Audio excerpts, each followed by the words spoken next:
Hey, thanks for watching this video.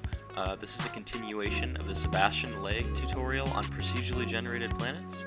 If you haven't seen that yet, I don't think you're going to understand this, and I highly recommend you check it out. I will put it in the video description. Thank you very much for tuning in.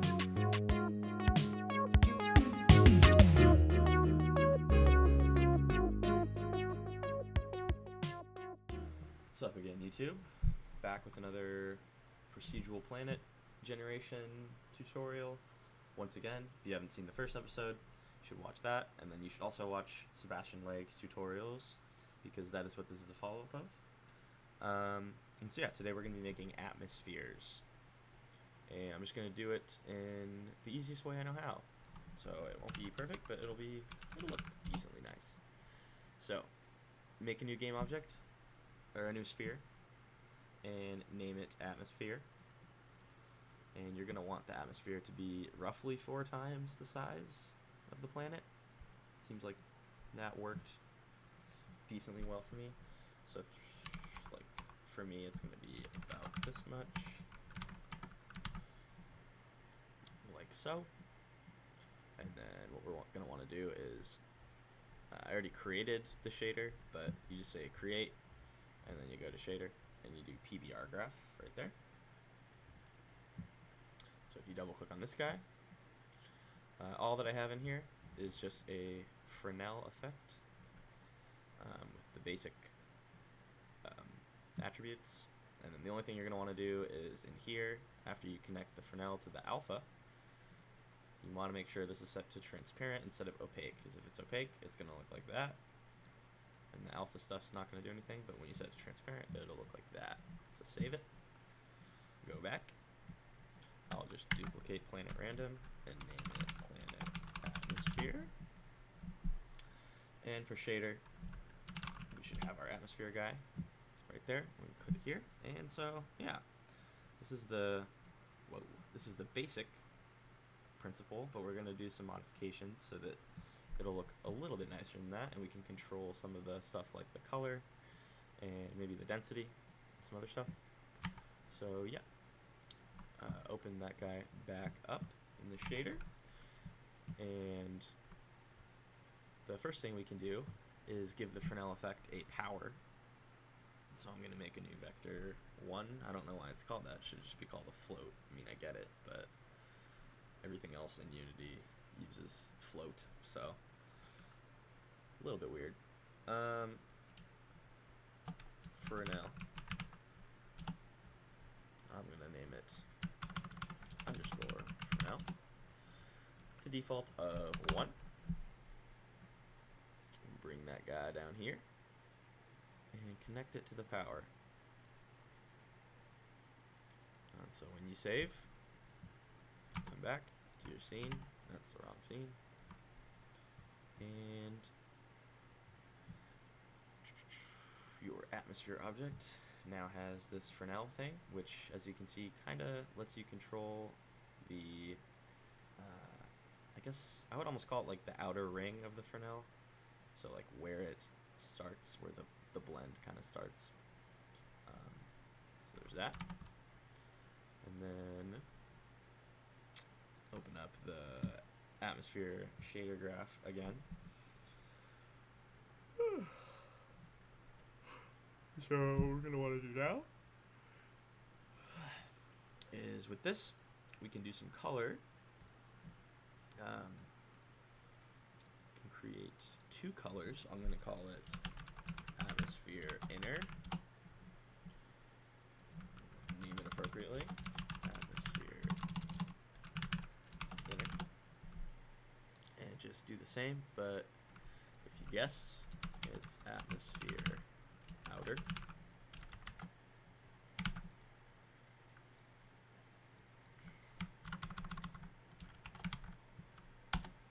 Like so. I guess I'll put the defaults for the inner to like I'll just default it to some kind of blue, like a dark cyan, and then I can support HDR actually, because why not? And then atmosphere outer can do more of like a bright whitey cyan kind of color. bring the intensity up to like 1.2, I don't know, something like that. And then drag the Fresnel out to a lerp. That will be the T. And then the inner should be the first one, I believe. And then the outer is going to be the second one. And then with this, we can drag the output of this, which is going to be a color, into albedo and into emission. So now we got some nice kind of more atmosphere-y looking thing. That's the wrong scene again. So yeah, now we have this.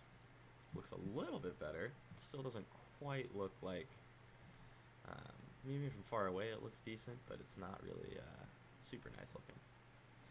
So what we can do is, this is bugging me.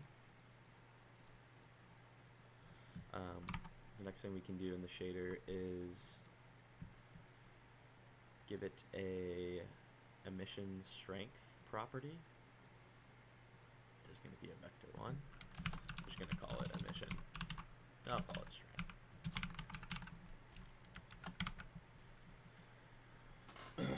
Underscore emission strength for the reference string, and default to 1. And so what we can do with this, I'm just going to give myself a little more space here. From the out here, we can do a multiply. Hide that. And then emission strength can go into the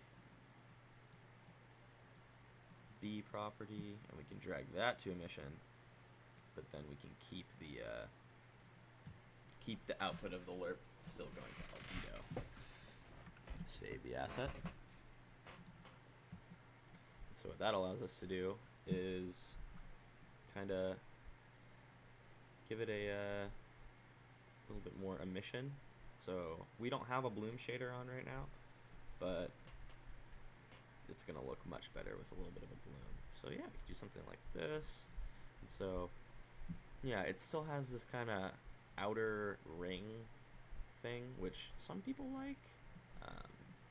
Depends on the kind of game you're going for, I guess, or what you're trying to do. But I think from like close up, it looks a little weird. Like it's kind of obviously a bubble, but then from far away, it looks like decent. It's kind of nice looking. But yeah, I haven't figured out a way to completely get rid of that. I haven't really tinkered around with the shader too much, but there is one thing we can do to make it look a little bit nicer. So we're going to make a thing called density. Not a thing, a vector 1 called density. And drag that into there. And what we can do with this, excuse me.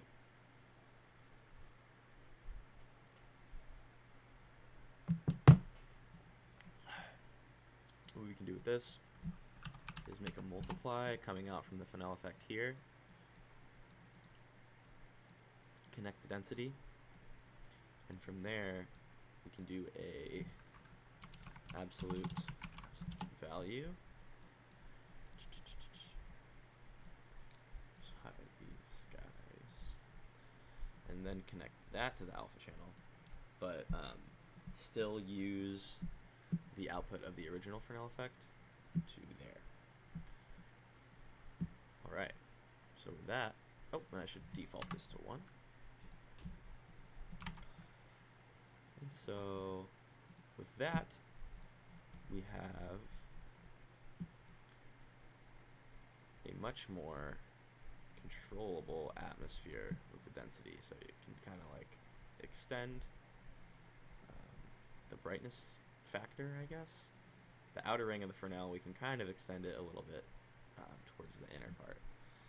And so with these couple variables, you can kind of tweak stuff around a little bit to get something. Density is way too high. Decent looking. And I'm going to real quick just check out my settings I had for this, so I can. All right, guys. So I'm back real quick, and basically all I did was change the values and set up a bloom profile. So for the bloom profile, all you have to do is just create a post-process. In here, you right-click, create, and then you do a post-processing profile, which will give you this. And then all I did was add a bloom effect, intensity of 7, threshold of 0.83, softening of 0.804, and diffusion of 3.85. And then on your main camera, what you want to do is create a post-process layer script. And you don't need the anti-aliasing, I just put it on for fun. And layer, you're going to want to create. Actually, I don't think you need to create a layer as long as you have a post-process object. So this is the other thing you need, is you need a post-process volume, but there's no need to actually put a volume on it, because if you just check is global, as you can see, it is always on.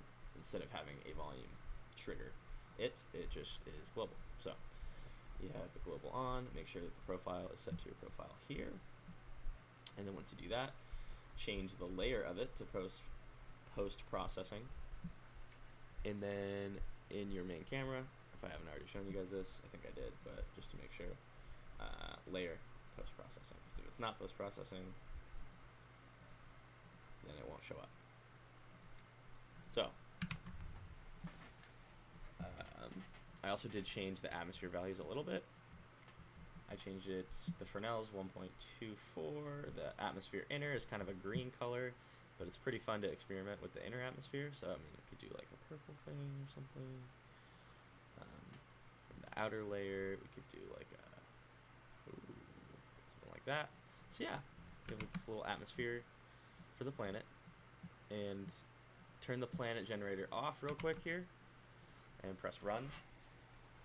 And you can see the planet has an atmosphere now, and it kind of rotates with it from a rotate script, and it looks kind of cool. It almost looks like, because of the Fresnel effect, it doesn't really look like it's rotating, it kind of looks like it's like wiggling around the outside. So it's nice. It's not the best effect ever, but it's a nice little atmosphere.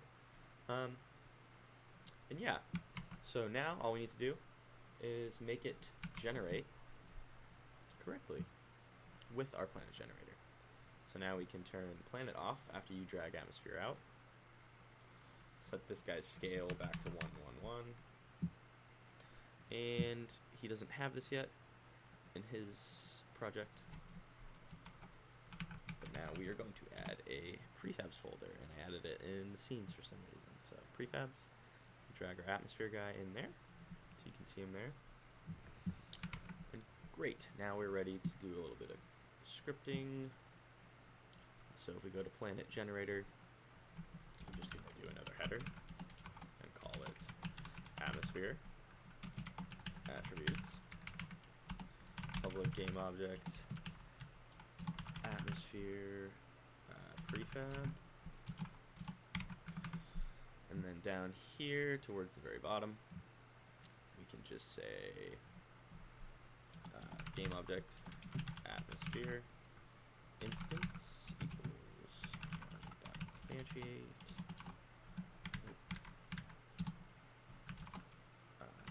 atmosphere prefab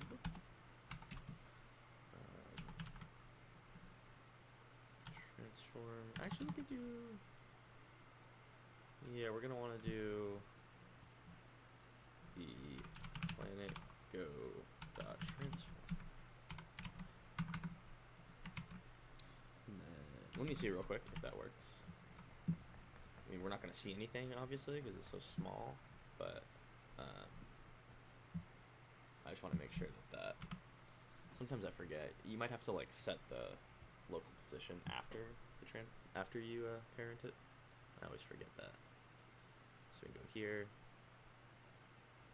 Unassigned, of course, obviously.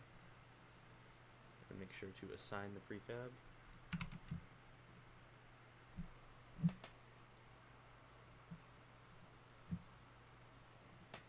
Look at our scene.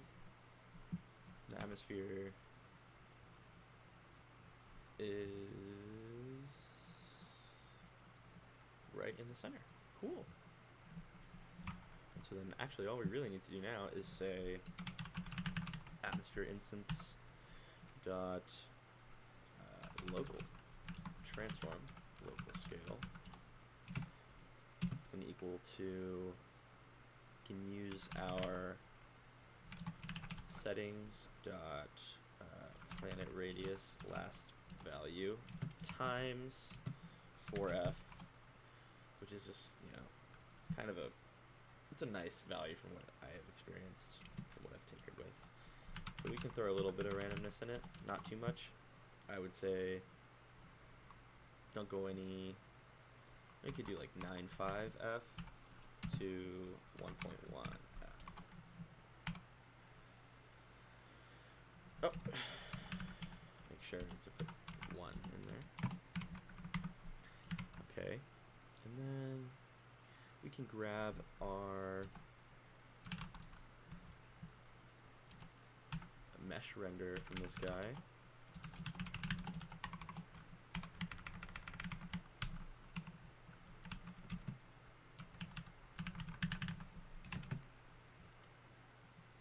And then from that, actually, I don't know why I did it that way. That's fine. Material dot set color. Remember we named it underscore atmosphere inner. And for that we can evaluate. We'll just choose one of the biomes. I would just use the first biome. We could always do some more different stuff with that if we wanted to. But for now, just do this. And we can do our gradient evaluate, and just anywhere from 0 to 1 on the gradient should be fine. And we can do the same thing for outer, except actually for the inner I kind of want to do one of the ocean colors instead. So instead of doing that, I'll just do biome color settings dot ocean color dot evaluate. Okay. So now if we run the game, we have a nice little random atmosphere going on. So run it again. Should be fairly different. Well, it's kind of the same because the planet generator, we're doing like sustainable planets, so a lot of the colors are going to be similar. That one's a little bit different. There we go. That one's a lot different. So yeah, got a little atmosphere there. And I mean, one other thing you could do if you wanted to would be to go into our planet settings, random planet settings, and down here we can create a public random float, atmosphere density, and another random float for atmosphere for now. And we could actually do one more if we want to for atmosphere emission. And then in planet generator, set those floats. So underscore for now, I think that was all I named it. Double check. I'll just double check now. Go to graphics, our planet atmosphere. So yeah, it's for now. Atmosphere inner, atmosphere outer, emission strength, and density. I remember I named those all with underscores. So underscore for now. And we can just do settings dot atmosphere for now. Pick random value. We'll just do the same for density and for emission strength. That's what it's called. Yep. Atmosphere density and atmosphere emission. Got that all set up. Now to our planet generator. These values down here. And so for density, I wouldn't go less, for most of these, I wouldn't go less than around 0.8. For the Fresnel, probably the same thing. The emission, could maybe go lower. Something like that, because we do have the bloom on, so. And then max for density, like maybe 1.3. Fresnel, like 1.4. And emission, don't want it to be too bright, like 1.3 too. Awesome. So, run that guy, and we'll see maybe a little bit varying. Yeah, so that one looks like the density might be kind of low. Go over here and do it again. Got a nice green guy. Do one more. Ooh, nice little pink one.